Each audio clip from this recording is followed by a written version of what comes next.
We are on the Country versus Metal podcast with Noah Bowman. How you doing? Good man, how are you? Doing well.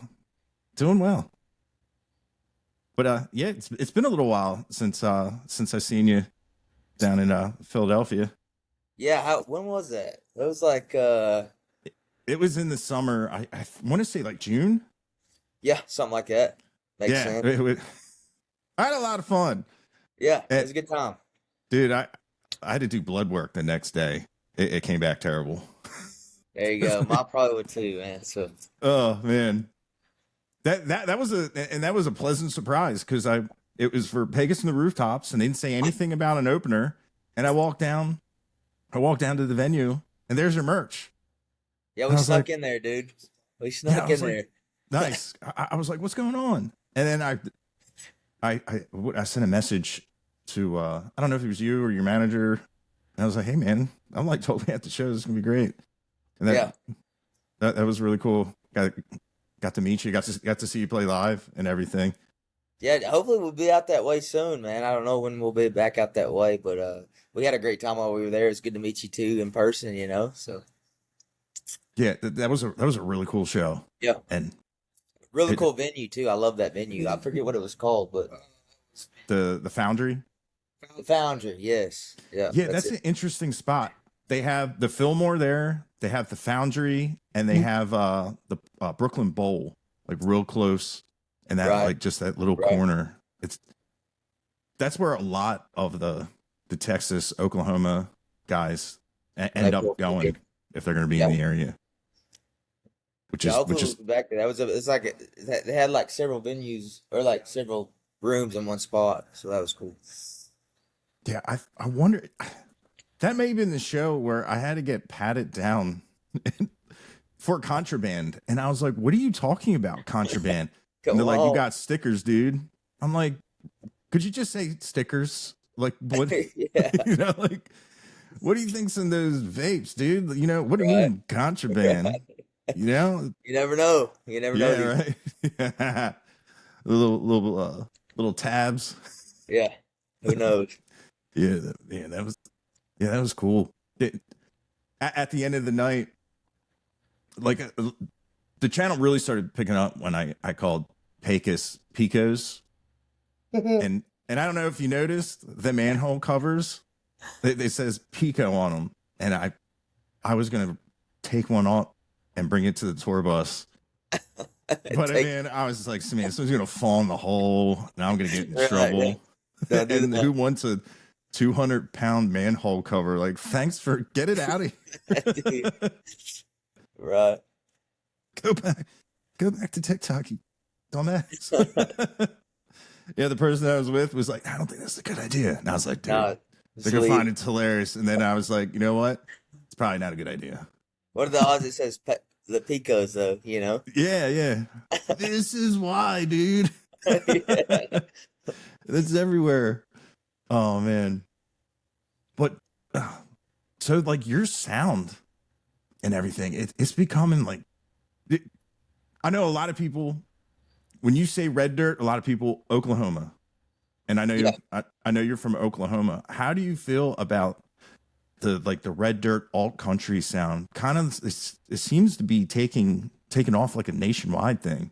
Oh, for sure. There's definitely ears from all around listening to it. You got guys like me and Gannon and a numerous amount of others. That's kind of picking it up and kind of taking the deal with it. And you got Treaty Oak and all those guys. I mean, we don't. It's not like we really ever tried to push towards that sound. It's just kind of like where I come from and what I grew up like. Like Nirvana and Alice in Chains, and then you got all the country stuff, Leonard Skinner and stuff that I grew up listening to, and uh, just kind of meshed into what it is today. And luckily, it's kind of what's hitting right now too. A little mixture of all that.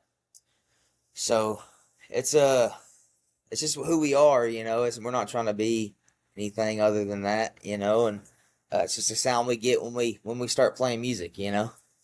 Definitely. And if someone goes back, your first recordings from what, like 2020, Oh yeah, yeah, I and think so. it has it has It's the the same same shit. sound, Yeah, yeah. and I love that. I love how your music has like a dark vibe to it. It Um, does a little bit for sure. yeah, I really like, and when you like really do a deep dive into your music, man, you wrote almost practically all your songs by yourself. Yeah, yeah, man. I write a lot. That's what I do the most of. That's what I fell in love with when I was a kid. And then the whole band thing just kind of came after it, to be able to put them on a platform and kind of show them to people. But that's really what I love the most is the songwriting aspect of it all. And I've been writing with a lot of other people too here recently. But when I first got going and up on my feet and trying to get the whole thing rolling, I wrote by myself, and that's just what I'm used to. You know. It's it's very impressive Thank you, when man. I appreciate when that. you hit that view credits. You're like, Yeah. wow, Yeah. wow. And it's like, We're starting to sneak some. I'm starting to sneak some like songwriting credits in there here and there, but for other people and whatnot, because that's like I said, that's what I love to do, and just kind of trying to get that off the ground. But we'll see what happens with all that. dude, definitely with songwriting. Was was music always a passion, or did Yeah, the man, literature come I first? kind of grew up around it. Like my grandpa, and my uncle on my mom's side, they always play. They're both guitar players, amazing guitar players at that. And so I kind of just grew up around it, and then I picked up a guitar when I was probably 13, 14, and never really like tried to learn it until I did. And probably 15, 16, I started like writing songs and just throwing stuff at the wall, seeing what sticks. And ever since then, it's been on the go. What was your big break doing music? Probably when I was like, okay, we could probably do this for real, and it's probably when we released Disarray. That was our best. Took it off the ground for us a little bit for sure. Definitely, I see that did awesome on socials where you Thank can see Yeah, for like sure. who's recorded it. And it's also amazing where that has like thousands and thousands of uses, and it's weird to see. It's weird. The variation in numbers blows my mind with music. I know, Because dude. It's always the songs where you like this one's gonna be, this one's gonna do it and it doesn't. And then this is always the one that's like whatever that does the best. It's crazy. Who knows? isn't it? Because that's a great song. It has so many things I love about it that coming from listening to heavy music into Right. what you're doing. I'm like, dude, this is it. Yeah, this is what I love. And then, man, what I do the one song, I'm terrible with track names. The birds singing song, Oh, the songs that the birds sing, the yes, songs sir. with birds, dude. The writing in that, I love it. Thank you, man. Thank And it's like you wake up, and it's just in my head at that line where you're like, I think you're talking shit. I'm like, you. Yeah, yeah, I dude. love that. I'm like, It comes from a real place. Not all are from the best place, but it comes from a real place. And I think that's what relates to people the most. Yeah, so that's kind of how I try to keep it as just real as I can and genuine as I can, and show a side of me that I wouldn't normally show other than through my songwriting. And I think that helps a lot. so what mood helps you to write? Do you have to be frustrated or down or Not necessarily. It's just kind of when it comes. And when some days you got it, and some days you don't, and most days you probably don't, but the days that you do are good. And that's kind of how I look at it. I don't try to force anything too much. Sometimes you got to, but for the most part, I kind of like just to let it come naturally and however I'm feeling that day. And I write a lot of songs that people think is about a specific somebody or something that I've been through, and it's a lot of it isn't. It's like just I know I've been through things, and I know other people are going through things, and you just try to relate to whatever you're feeling that day, I guess. it it is wild how lyrics can make people think songs are about them. Because I've Oh yeah, dude, I know. I get it all the time. Like, or somebody say, "Is that song about somebody, or is that something that's like?"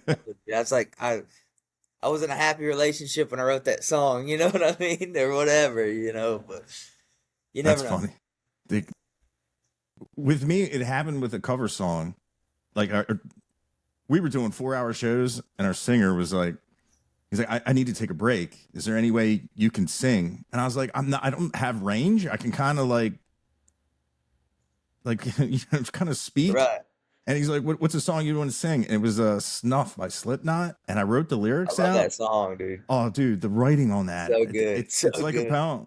Well, the girl I was seeing at the time, I was going to Nashville to record, and she wanted to put a note in, "Good luck," in my guitar case. And she thought I wrote the song about her.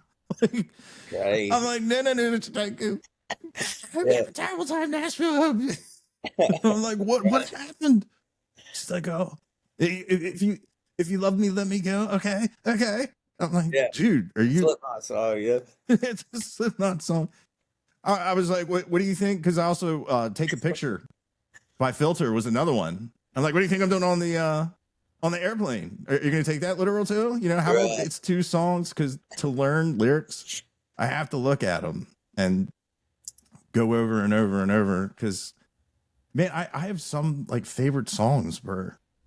It's the one thing about doing country and alt country and red dirt is, man, to find out like the lyrics are they hit just as hard as the music.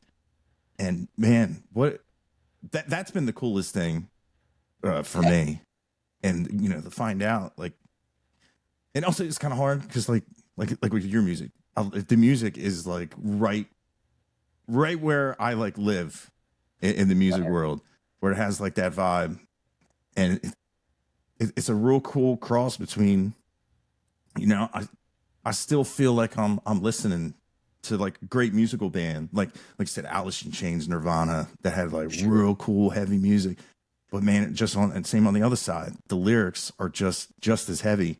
And even if you just listen to the lyrics, man, they can hit just as hard. And that's one thing Drew Herrickle would talk to me about. And when I really started focusing on the lyrics and stuff, I was like, man, it hits you twice as hard. And that's what I really love. Because man, when you listen to some of the, like, read the lyrics of some of the music I used to listen to, you're just kind of like, man, this is kind of silly. Goofy. Yeah.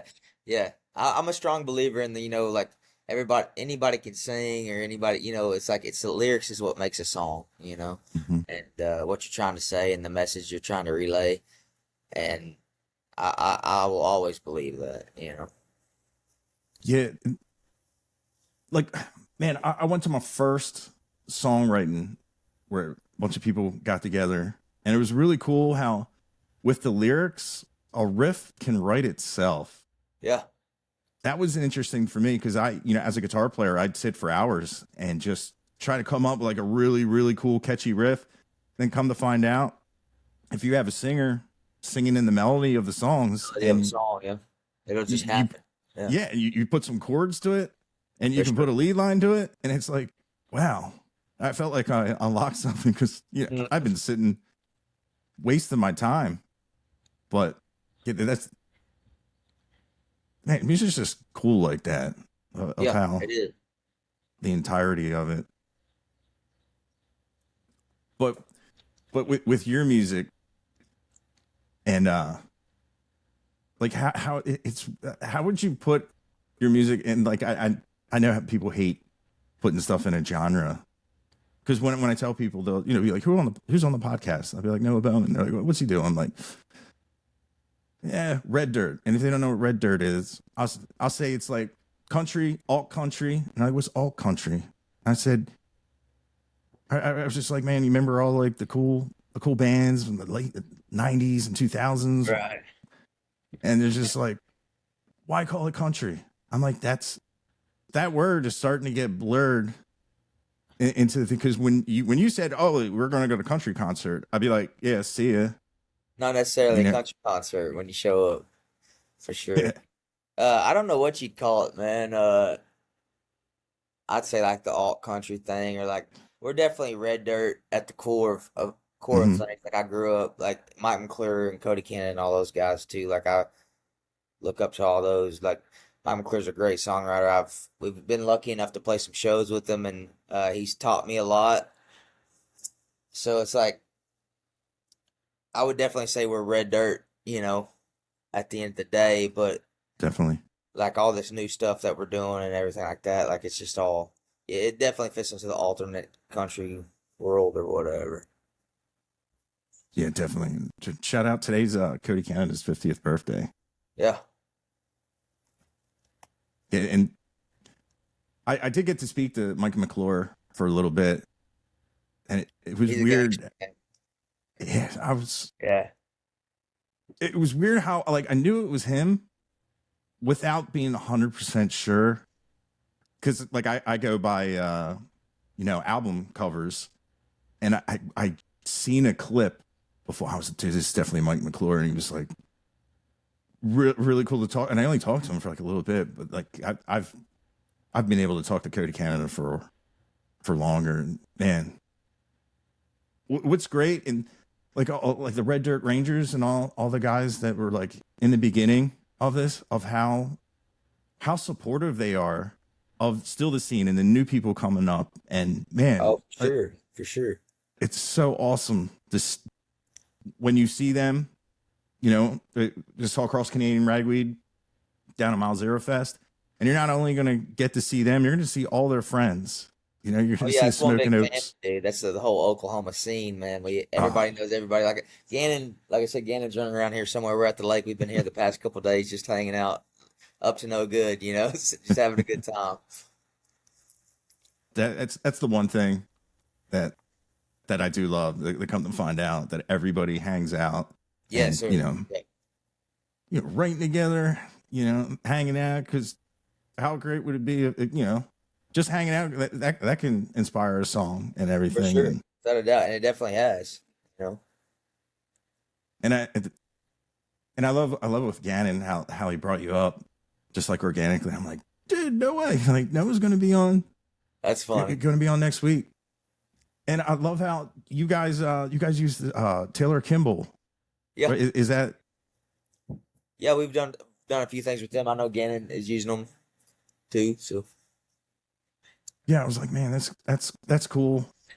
How even that of being able to to use the same like production and engineering and everything, and it is cool to see and to hear how different it is. yeah, That's yeah. what I love. But yeah, man, like what do you think the rise of your genre? Because it just seems out of nowhere. It's getting big. You think it's like a blue collar frustration, or it's almost like when you come down. Dude, I don't even know, to be honest with you. I'm not. I have no clue. I have no clue. Uh, it kind of all started like the whole Coetzel era or whatever, and Mhm. just the people to follow after like Treaty Oak, and then you got Treaty Oak running heavy these days, and Gannon, and you got guys like us in Oklahoma like Gannon and me and whoever else that are just trying to keep it rolling.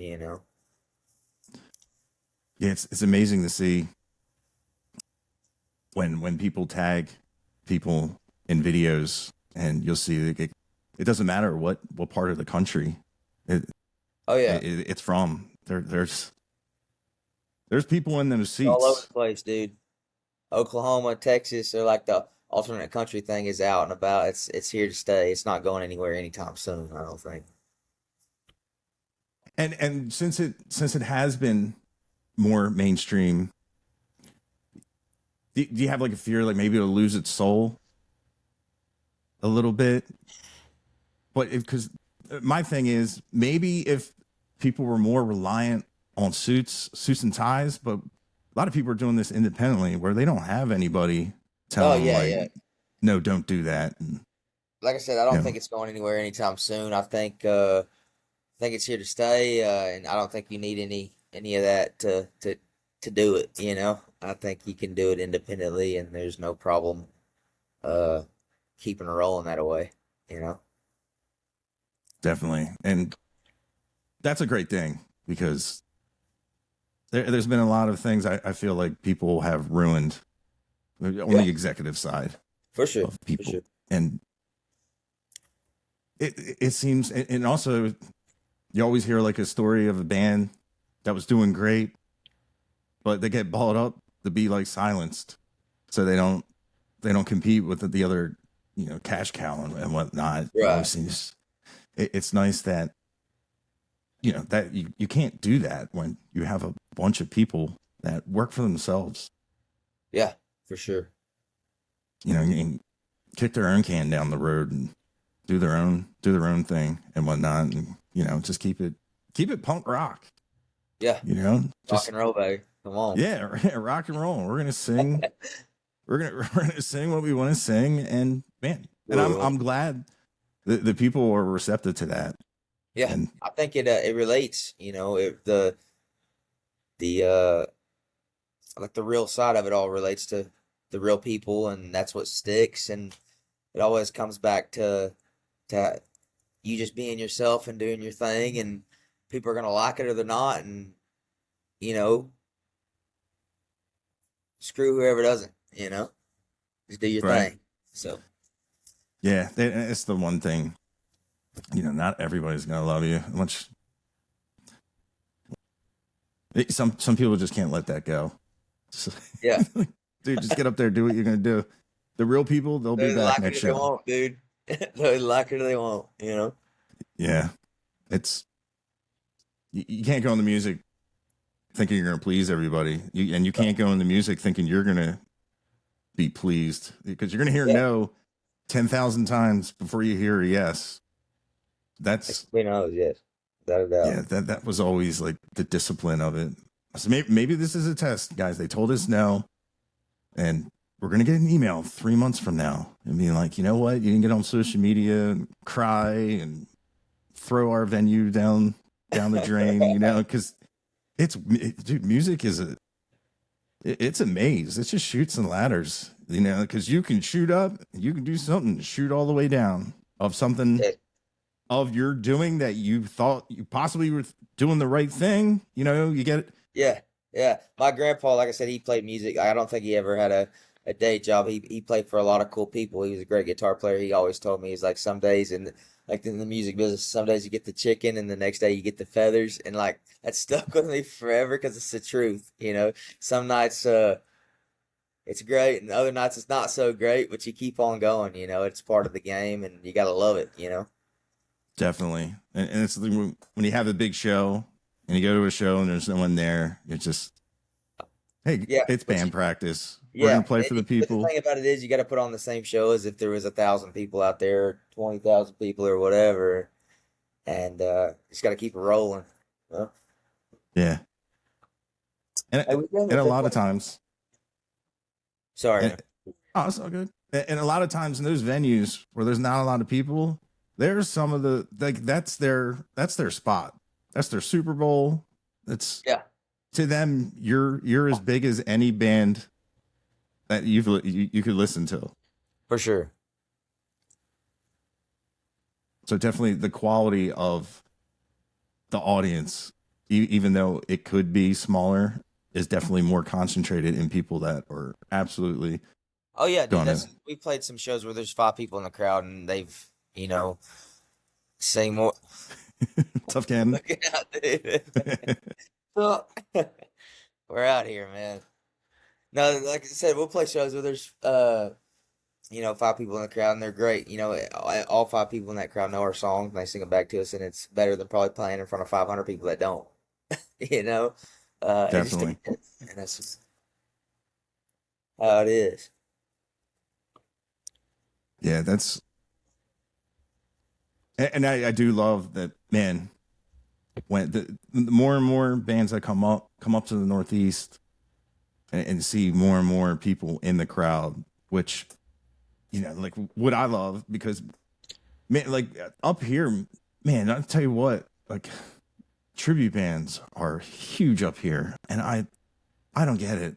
I Yeah, like to dress like somebody else, to mimic somebody else, all right. and some of these dudes they have outstanding talents, but to just I don't like. Yeah, I mean, get it And how a you lot of got these, to. I, I don't. I'm not dogging it, but I get it. I get it. You know. Yeah, I get if it's a big band you're playing the night before, kind of like a hype up, or Sure, sure. Yeah. yeah, I don't get it, but man, it's really cool. When my TikTok videos start becoming on the the shows on the marquees, and you're like, hell yeah, like that's what we need up here because man, we don't. And it's funny, but people would be like, "What are you talking about?" But Philly, we don't have anything like Right. what you're doing up Can't here, wait to get back out and that way, dude. Like I said, we've been out there that one time. We haven't been out that way again. And we had a good time at that place, dude. I'd love to come back. I can't wait till we do. yeah, that's a cool venue. Philly's cool. Like, a lot of the Texas Oklahoma guys, I just remember we're standing on South Street, and they're like, "Hey, where should we get cheesesteaks?" And I was like, "Hey, you want to hear something cool? Before we do that, the Liberty Bell is like right there." Right, I'm like, dude. I "You're didn't the even know it's Independence Liberty Hall." was here. We that's Yeah, the dude, first thing we did when we pulled in. We were it's like, dude, we old. gotta get cheesesteaks. That was us too. That's funny. Yeah. Oh, I get it. Hell, Yeah, yeah. when I go to Philly, I'm like, dude, let's hit up a cheesesteak spot. But yeah, it's so funny because that's like the first time I went down to Texas, and I'm looking at a newer highway system. I was like, wow, this is pretty cool. I'm like, what are you talking about? I was like, dude, our stuff is old up in the Northeast. Right. Like there's the sidewalks. I don't. Man, when it rains up there and they got those old bricks, it's all slippery. Everything's it's just old. And like you said, like there's a lot of history up there Yeah. or up here, and it's just it is really cool when you guys come up here Yeah, I can't wait to get back, man. and It's a just great time. yeah. I just remember Austin Mead being like, "What?" He's like, "What is with the potholes?" So it gets hot, it gets cold. I said, dude, I was like, I ride a motorcycle on these roads. I know exactly what you're talking about. And then he started talking about the rats. He's like, dude, Uh, I saw a rat. It was gigantic. And I'm like, yep, welcome to the city. welcome. Well, Yeah. wait till you get to New York, Austin.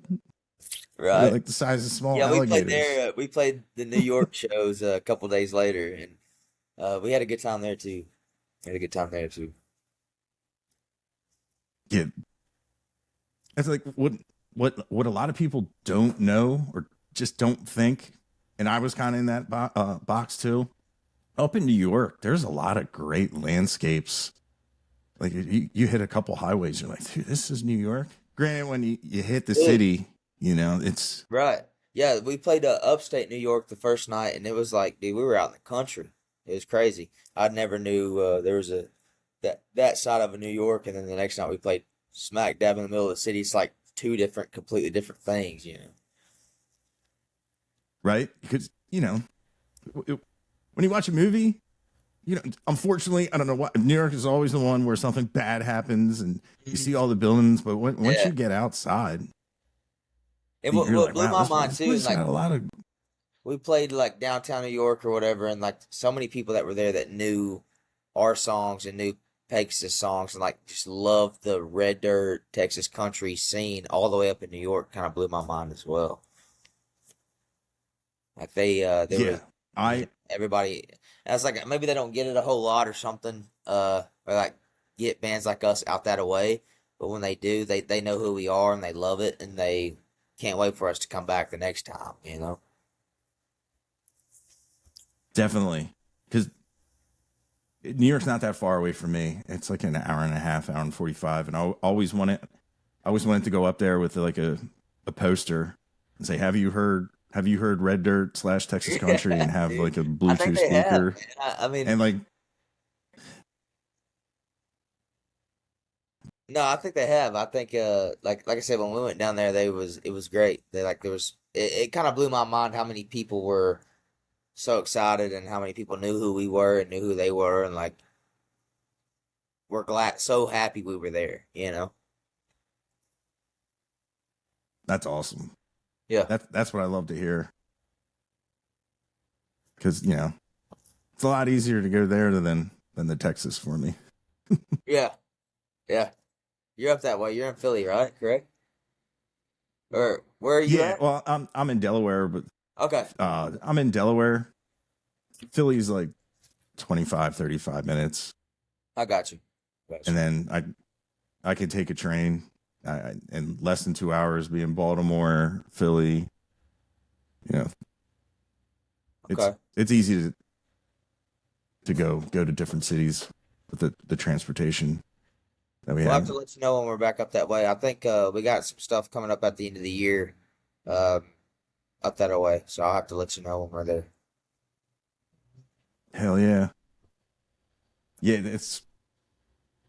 that's what I love to see. It was almost to the point where I was talking with my buddy to start like a backline thing, so we could have maybe like get some shows going on for the Red Dirt Texas country guys, and just show up with a van, you know, just what do you need, what you want. That way, save on transportation costs. Yeah, But that could work. yeah, I don't ever know what happened with that idea. So it's like, you know, he has a ton of drums. I have a ton of, you know, basses and guitars and amps and stuff. And I was like, yeah, you know, let's see if we can work with some venues and just have some fly out dates. Yeah. Count us in, man. Yeah, and then, you know, they everyone always asks why I haven't done a country versus metal like concert. That would be sick. That would be sick. I looked into it and I'm like, man, there's a lot that goes into that. I believe it. And yeah, come to find out, up in northern Pennsylvania, these guys were like, hey man, you were kind of inspiration for our festival we had. I said, cool. What festival? And he was like, Hicks and Heathens. There you I go. was like, I love that. And he's like, I was like, yeah. And they were kind of like, how come you haven't done anything? I'm like, man, it's like, besides like I have like a regular job, which a lot of people don't know that. Like, right. I work today, which is Memorial Day. Right. And I was like, yeah, like I do have a job, and to look into it. And I was just like, man, there's a lot of permits and tapes. And I imagine a lot of stuff to be done. It would be almost. Yes, sir. Yeah. Oh, dude. About the only thing I know about putting on the festival is what, Wayne's World 2? Wayne Stock? Yeah, dude. I wouldn't like, even know where to begin. We're just happy to play. What'd you say? I said we're just happy to play one here and there, you know. So I wouldn't even know where to begin. Right.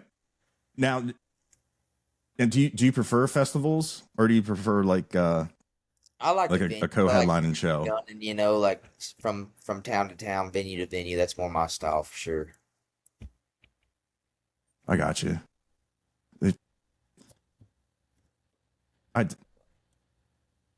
Because I know a lot of people like.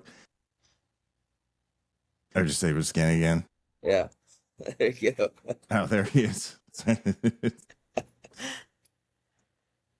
That's the backside of Gannon. That's all I see. Working on a golf cart. He's working on a golf cart right now, I guess. Okay. You see, I don't know if you see Josh Malloy's go-kart. Have you seen his TikTok and him ripping on that thing? See that. Oh, dude. I was like jealous. I was like, you know, like you see somebody having fun on like a toy. Like, you know, a guy ripping down the road on a side-by-side. Yeah. Yeah. That's what we've been having fun the past couple days. We've been on the boat, just having a good time, man. There you go. Is this like a break in between? Yeah, we got some time between off right touring now. and shows for you guys. They leave. I think Gannon leaves tomorrow or Tuesday, something like that. I go. I guess tomorrow is Tuesday. To go to Florida. We're off until the middle of June, so we're just kind of hanging out, taking advantage of the off time, I guess. Mm-hmm. Now, do you guys play pranks on each other?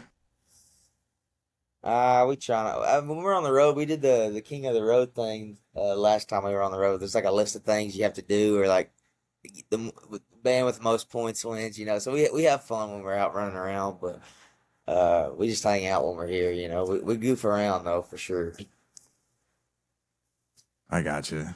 Yeah, I love hearing the stories of the pranks, and I was in Reading.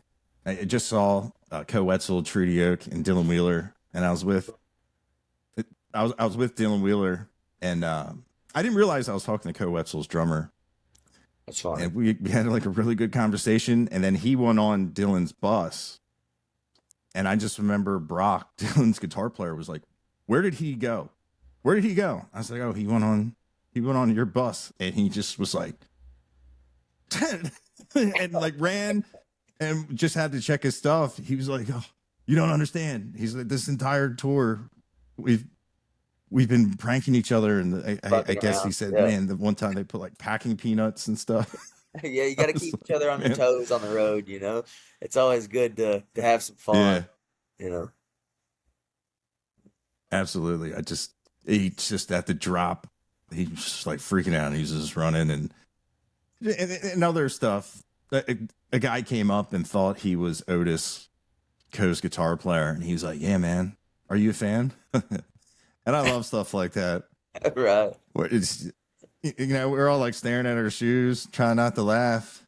And this Uh-huh. guy, he's like, "Man, I love your music. It changed my life." And it's just like, Oh, "Oh thank you, man." sir. Yeah, Yeah. And then they come to find out that's like a thing they do because they yeah, both look alike. that's funny. I'm like, "Yeah, all right, yeah." It was all good, heart to Yeah, heart, but just stuff like that. When you see it, you're like, it's like the harmless, fun rock star stuff that I really like to see. right. Which like after a show, Waves in April, uh, Cody Cody's son Dirks jumped on an ATV to go get a tattoo and came back with a brand new tattoo. Brand new tattoo. I was like, That's man, hilarious. yeah. I was like, man, you kind of almost like get jealous. Like, man, I want to do cool stuff like that. Yeah, like growing up, all my dad did for music was unplug my amp, and he'd be like, Right. "Pipe down, Take Jimmy." your ramp off. Like, I okay, yeah, yeah. feel that.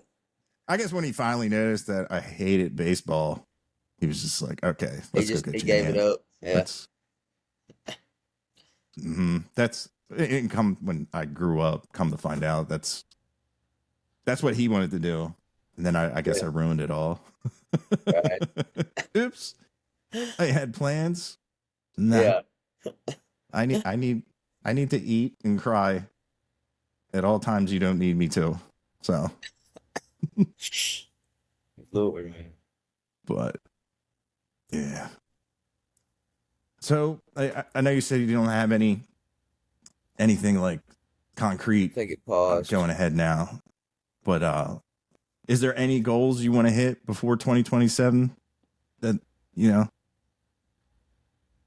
striving to do?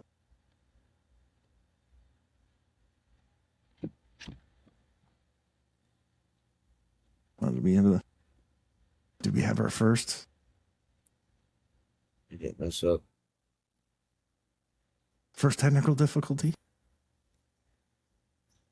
He is by a lake, so it might be the reception. I'll take this. God damn it. Hey, Cole. We just lost connection over here.